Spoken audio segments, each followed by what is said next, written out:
The West Coast Eagles' call for assistance was answered by the AFL. 4 bottom 3 finishes in a row, 2 of the last 3 as the 18th place side, was enough for the club led by CEO Don Pike to go to head office and ask for help.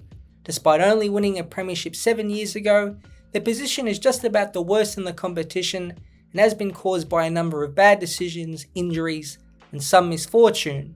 Really, the Eagles are still at the bottom of rebuilding, and despite some help put in place, it's looking like the pain will continue for seasons to come. Let's have a look at the support package. In the 2025 draft, West Coast will receive an end of first round selection, which is currently pick 19, and in the list management space, the club will have 4 extra rookie selection list spots for the 2026, 27 and 28 seasons. As you can see, it's not a whole lot, and that is clearly deliberate. I'm sure many of the AFL clubs are not happy at all that West Coast even got this, and there would have been huge issues if the Eagles got, say, a top 5 pick. Again, they did win the flag in 2018, and the club reported the second best membership total in the entire AFL this year, despite winning a single game. Pike, in response to the assistance package, said, "Our submission highlighted factors such as the compromised nature of recent national drafts that have increased the challenge of rebuilding our playing list, while also considering the broader implications for the competition of sustained poor on-field performance. Equalisation is a core pillar of the AFL, and as such, we believed our club qualified for assistance, which we are committed to using responsibly in alignment with our clear list management strategy to take us forward." Now, the extra pick we will get to soon, but the 4 rookie list spots essentially give the club 4 swings at trying to find a hidden prospect or 2. State League players and maybe some raw yet talented draftees can be picked up, paid very little, and at the time of their end on the rookie list can simply be upgraded or delisted. It's that simple, and hopefully for the Eagles' sake can get them at least 1, maybe 2 first team players over the duration of the extra list spots.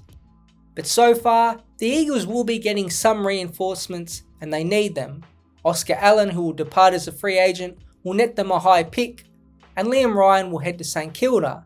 Now, Allen didn't play much in the past 2 seasons, but he's still a great forward target at his best, and Ryan at times has been the side's most damaging player forward of the ball.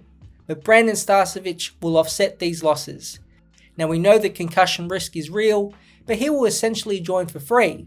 That pick 19 that was a part of the assistance package will be used in a deal with Brisbane. This also quietly ensures that the Allen compensation pick will be the best result possible, and that's looking likely to be pick 2. But we know Starcevic isn't risk-free. We know his dicey concussion history, but the Eagles have to get him in. He's 26 in his prime, a 2-time premiership player, and one of the best lockdown defenders in the league. He can help Ruben Jinby out to focus being a key defender or possibly on baller, and allow Brady Hoff to fully transition to the midfield. Who knows, even Starcevic might move higher up the ground in 2026. He is a very good footballer and will help West Coast a lot. Devon Robertson will also be joining from Brisbane. He will need to be traded for as well, but shouldn't cost too much, and he does have some potential. He's 24, entering his best years, and to not crack into the Lions on-ball unit is fully understandable. At best, he could be a great midfielder who entrenches himself in the team, but at worst, it's hard to not see him playing on the wing or at half-forward in this Eagles team. There is upside and seems to be little downside for the West Australian. Both should help implement some parts of the culture from Brisbane as well, even if it's just little things to do with training and preparation. The little things at this level do add up, so no doubt McQualter, who was a part of a successful Richmond program, will lean especially on Starcevic on how to be a full professional and a leader. The third important inclusion will be Tyler Young from Richmond. The 27-year-old came back into the senior team in round 18 after missing 14 months with an ACL and played every game. He's a classic late bloomer and has played just 35 AFL games but has been solid. The 3-year deal offered to him is good enough to get him to the club, and he is a key back McQualter desperately needs. Again, he is no superstar, although it is noteworthy his player rating in the 7 games he played in 2025 had him as the 7th highest rated key back, but he adds more tall depth to the back half and clearly bolstering that part of the ground has been a key point of emphasis. Building from the back isn't a bad idea at all. Young and Starcevic can join Liam Baker, Tom McCarthy and Jinby in defence, and it's starting to build a solid group. If one of Harry Edwards or Rhett Bezzo can improve a fair bit as well, then every part of what a good defence has, the Eagles should. Perhaps that intercept marker, which was Jeremy McGovern, will be the only big need, but they are difficult to find.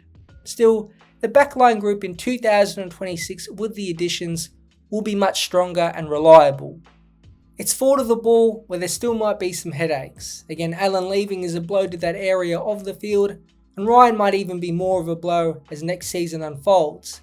Now Jake Waterman should be fully healthy from his shoulder concern, and we saw huge positives from both Archer Reed and Job Shanahan, who played 14 and 9 games each as key forwards. However, Reed is still 20 and Shanahan is just 19. Playing them for most of 2026 will be exciting, and Waterman as support alongside them is important. The smalls are the big issue at the club, but hopefully one the club will address in the draft or perhaps in this trade period. But the Eagles even made the draft hard for themselves. They have pick 1 and will likely get pick 2 for Allen in compensation, but it could have been even better. In that trade with Carlton and Hawthorn last year, Eagles list management chose Hawthorn's first round pick, not Carlton's. There is an 8 selection difference between the two picks, and not only is that important for the player West Coast may take, but it might have allowed them to split that pick and be creative. They still could with pick 2, but are likely to just take the 2 best players from this draft crop to get this rebuild up and going. So despite the help, we can all see there is a long time to go to get the Eagles back to the powerhouse of the competition on the field.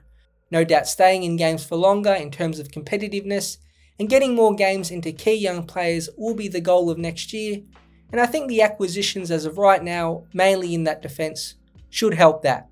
Could the club go and try and get Clayton Oliver, Jai Simpkin or Jack Steele to help Harley Reid in that on-ball unit? Maybe, because it was statistically the worst in the competition. As much as Reid, Brady Hough and Elijah Hewitt showed talent at times, you do need a big body or two to help them out, so surely in the background some of these options are being discussed. Perhaps if the side have another 1 win or 2 win season with more injuries, they might even get more AFL assistance, but for now, they have what they have, and it's time to be creative and get this team competitive once again.